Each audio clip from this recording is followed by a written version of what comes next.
Kita semua tahu bahwa menjaga kesehatan mental itu sangat penting. Memangnya apa yang terjadi jika kesehatan mental terganggu?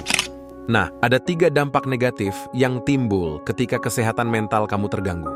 Sebelum terkena dampak negatif dari kesehatan mental yang terganggu, kamu harus tahu dulu apa aja sih tanda kesehatan mental yang terganggu. Simak dengan baik. Pertama, dampak pada fisik. Contohnya gampang sakit, perubahan nafsu makan, sakit kepala, sakit perut, atau bisa juga gangguan pencernaan lainnya. Kedua, dampak pada emosional. Contohnya stres, kecemasan, dan depresi. Dan yang paling parah adalah pikiran bunuh diri. Ketiga, dampak pada sosial. Contohnya masalah hubungan sama orang lain, kesulitan bersosialisasi, isolasi diri, dan penurunan produktivitas di tempat kerja atau di sekolah. Dan sebelum itu semua terjadi, ada 5 tanda kesehatan mental kamu mulai terganggu.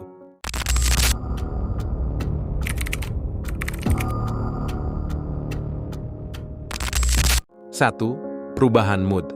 Kalau kamu ngerasain mood atau perasaan kamu itu kayak roller coaster tanpa henti, dari sedih yang mendalam tiba-tiba jadi happy, terus jadi sedih lagi, itu bisa jadi tandanya kesehatan mental kamu terganggu. Perubahan mood yang kayak gini itu sama sekali nggak wajar. 2. Gangguan tidur dan berat badan. Gangguan tidur bisa bermacam-macam dari yang ringan hingga berat. Contohnya kayak susah tidur atau tidur berlebihan. Lalu perubahan berat badan yang nggak wajar, baik itu peningkatan maupun penurunan, itu juga jadi tanda kesehatan mental kamu terganggu. 3. Energi dan konsentrasi. Tanda ketiga kesehatan mental kamu terganggu adalah energi atau tenaga kamu terkuras tanpa alasan yang jelas atau simpelnya merasa gampang capek. Lalu kesulitan menjaga atau mempertahankan fokus. Kalau kamu ngerasain ini, itu tandanya kesehatan mental kamu terganggu. 4.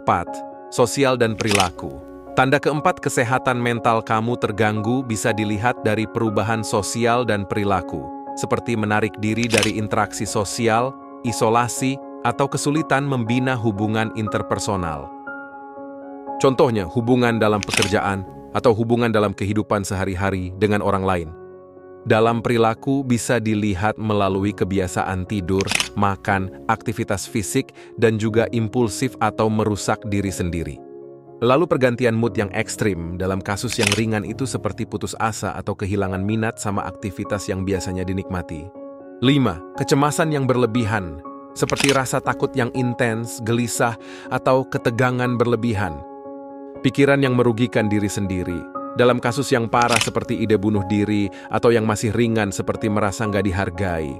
Saat kamu terus-menerus mengalami pikiran negatif terhadap diri sendiri atau berpikir buat nyakitin diri, ini tandanya kamu perlu bantuan profesional.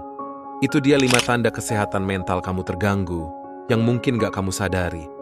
Kesehatan mental itu seperti perjalanan melalui labirin emosi dan pikiran kita. Penting untuk diingat bahwa gak ada yang salah dengan mencari bantuan. Bicarakan sama orang yang kamu percaya seperti teman dekat, keluarga, atau profesional kalau merasa ada yang gak beres. Ingat, merawat kesehatan mental sama pentingnya dengan menjaga kesehatan fisik. Mari bersama-sama menciptakan kesadaran tentang pentingnya merawat kesehatan mental kita. Jangan lupa like, subscribe, dan share ke teman kamu yang mungkin gak sadar kalau kesehatan mentalnya terganggu. Terima kasih telah menonton dan sampai jumpa di video selanjutnya.